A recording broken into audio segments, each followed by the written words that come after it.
আমি এই হাদিসটা যত জায়গায় বলেছি, আমি এই হাদিসটা যতবার কিতাব থেকে পড়েছি ততবার আমার ভিতরে মোচড় দিছি।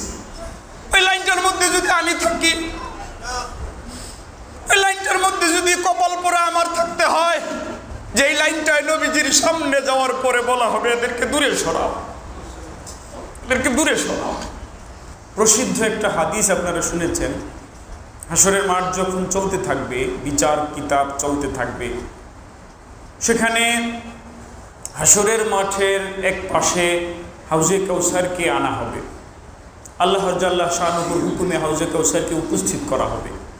হযরত রাসূল করিম সাল্লাল্লাহু আলাইহি ওয়াসাল্লাম এই হাউজে কাউসারের পাড়ে বসে থাকবেন এবং তার চতুর্পার্শ্বে, হাউজে কাউসারের চতুর্পার্শ্বে অসংখ্য অগণিত পেয়ালা থাকবে। এর সংখ্যা কি পরিমাণ হবে?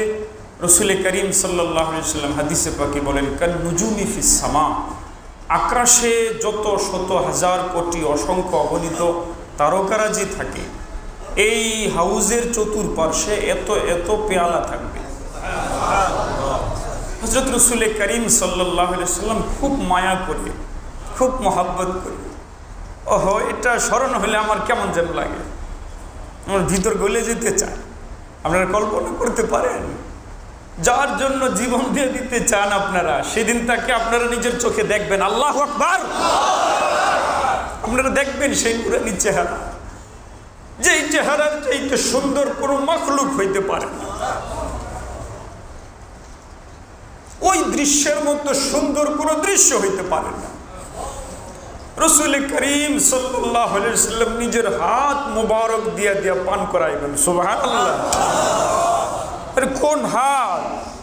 নবীজির 10 বছরের খাদেম হযরত আনাস বিন মালিক রাদিয়াল্লাহু তাআলা আনহু বলেন, আমি নবী করিম সাল্লাল্লাহু আলাইহি ওয়াসাল্লামের হাতের চাইতে কোমল রেশমের মতো এত মোলায়েম কোন হাত আমার জীবনে দেখি।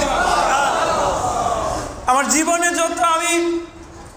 জীবনে যত আমি রেশমি কাপড় স্পর্শ করেছি, কোন রেশমি কাপড় কোন তুলা স্পর্শ করে এত ভালো লাগে নাই। আমার নবীজির হাত স্পর্শ করলে আমার কত ভালো লাগছে। সুবহানাল্লাহ। হযরত আনাস রাদিয়াল্লাহু তাআলা আনহু বলেন, আমি এই নুরানি চেহারা যেটা দেখেছি, খোদার কসম জীবনে আমি এত মায়া কোন চেহারায় দেখি নাই। সুবহানাল্লাহ। আপনি কল্পনা করতে পারেন ওই চেহারা নিয়ে, ওই মুবারক হাত নিয়ে বসে ওই পেয়ালায় ভরে ভরে পান করাইতে থাকবেন। কোন উম্মতকে পান করাইতে থাকবেন? যেই উম্মতের জন্য যতদিন দুনিয়ায় অবস্থান করছিলেন উম্মতি উম্মতি উম্মতি। হ্যাঁ, নবী করিম সাল্লাল্লাহু আলাইহি ওয়াসাল্লাম এই উম্মত দিন পায়া যাক, এই উম্মত শিরক থেকে বেঁচে যাক, এই উম্মত বিদআত অন্ধকার থেকে বেঁচে যাক, এই উম্মত কুফরি থেকে বেঁচে যাক, এই উম্মত জান্নাত পায়া যাক, এটাই যার সারাক্ষণের খেয়াল ছিল। হযরত আম্মা জান আয়েশা সিদ্দিকা বলেন, আমার নবী যখন শুয়ে থাকতেন, ঘুমাইতে থাকতেন, তখনও বুকের ভিতর থেকে গড়গড় গড়গড় আওয়াজ বের হইত। কিসের আওয়াজ এগুলা? জিজ্ঞেস করা হয়েছে কিসের আওয়াজ? এগুলা ছিল শুধু উম্মতের জন্য যে পেরেশান, উম্মতের জন্য যে টেনশন, সেই টেনশনের কারণে আওয়াজ। আহা, চিন্তা করেন যে দুই দিক থেকে কেমন মোহাব্বত, দুই দিক থেকে।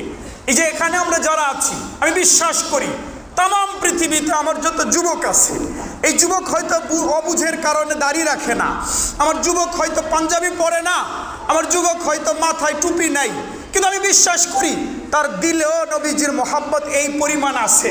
নবীজিকে যদি দেখতে পারে সে টিকতে পারবে না। আপনারা দেখেন নাই 2013 সালে কিভাবে মানুষ জান দিয়ে দিচ্ছে নিজে।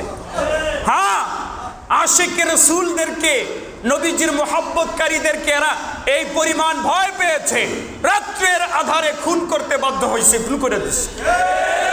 কি পরিমাণ মানুষ গিয়েছিল, সমস্ত গাড়ি ঘোড়া বন্ধ, সমস্ত ট্রেন বন্ধ, সমস্ত লঞ্চ বন্ধ, এরপরও কি পরিমাণ আশিকে রাসূল গেছে। কি মনে হয় সেখানে শুধু পাঞ্জাবিওয়ালারাই গেছিল? শুধু আলেমরা গেছে? অনেক যুবকরা গেছে। সকলের দিলের ভিতরে নবীজির মোহাব্বত আছে, শুধু পরিবেশের কারণে এদিক সেদিক ঘুরতেছে। তাদেরকে দরদের সাথে দাওয়াত দিলে আমার বিশ্বাস প্রত্যেকটা যুবকের দিলের ভিতরে নবীজির মোহাব্বতের যে আগুন আছে আবার জ্বলে উঠবে ইনশাআল্লাহ। তাহলে খেয়াল করেন তো, দুই দিক থেকে এমন মোহাব্বত, নবীজি উম্মত উম্মত উম্মত, আর উম্মত নবীজির জন্য জান দিয়ে দিতে প্রস্তুত। হ্যাঁ, আপনার সামনে কেউ আপনার নবীজিকে গালি দেখবেন চট করে যেন রক্তটা আপনার মাথায় উঠে গেছে, ঠিক কিনা? এটা আমরা বরদাস্ত করতে পারি না। আমরা তো ইতিপূর্বে নাস্তিকদেরকে এবং নাস্তিকের রক্ষক জালেম শাসকদেরকে বারবার বলেছি, আমাদেরকে গালি দেন, আমরা বরদাস্ত করে নিব, আমার নবীকে সামান্য অপমান বরদাস্ত করতে পারবো না। বারবার আমরা এই কথাগুলোই তো বলতাম, এগুলোই তো আমরা সইতে পারি না। তো দুই দিক থেকে কেমন মোহাব্বত, দুই দিক থেকে যেই সময় নবী রাসূলগুলা পর্যন্ত কাঁদতে থাকবেন, নবী রাসূলগুলা পর্যন্ত পেরেশান থাকবেন, লোকগুলা ছুটাছুটি করে নবী রাসূলের কাছে যাবেন, প্রত্যেকে বলবেন আমি পারবো না, আমি পারবো না, আমি পারবো না, যাও মুহাম্মদের কাছে। আল্লাহু আকবার। কি দেখা যাবে?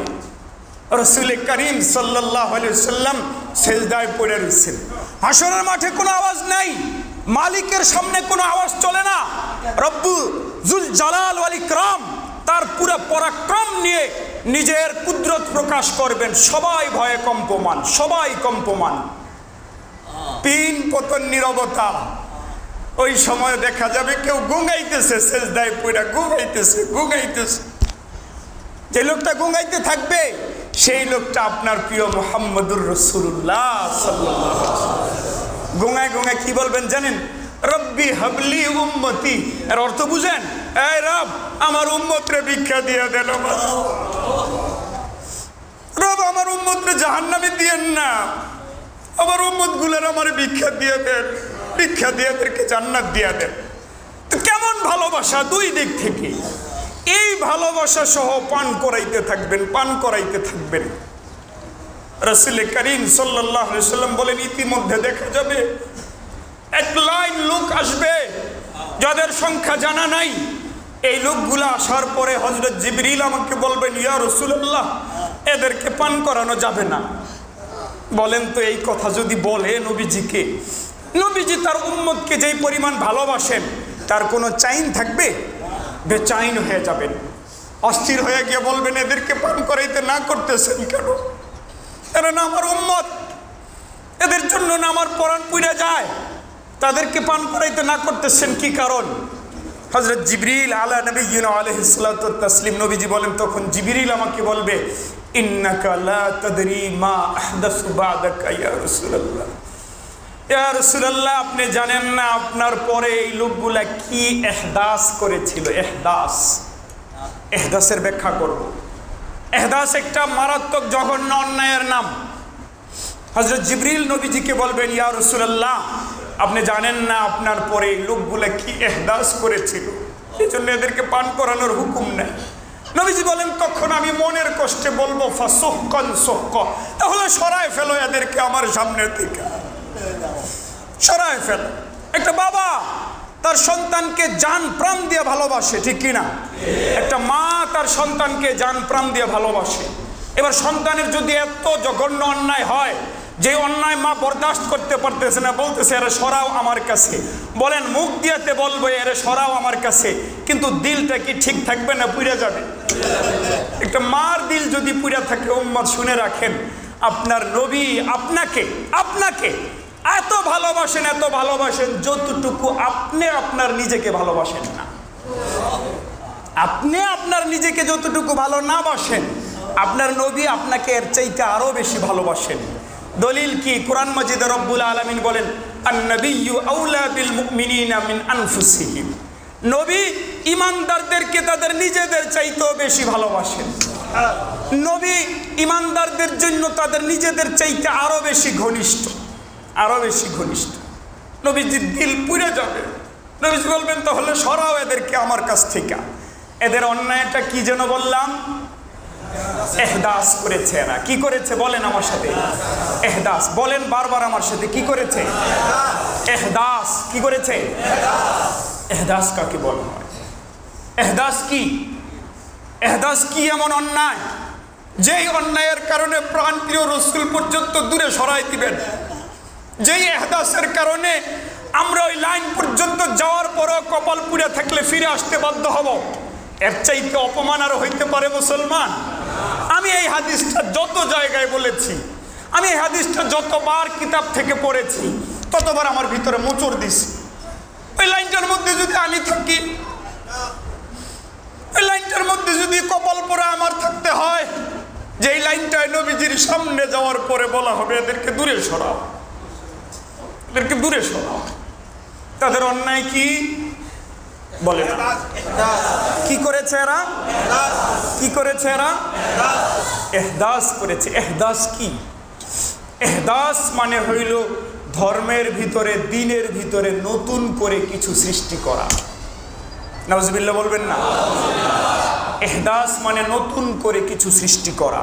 আহদাসা ইহদিসু মানে হলো নতুন করে সৃষ্টি করা। নবী করিম সাল্লাল্লাহু আলাইহি সাল্লাম অসংখ্য হাদিসে এ ব্যাপারে বলেছেন, মান আহদাসা ফি আমরিনা হাদা ফাহুয়া রাদ্দুন।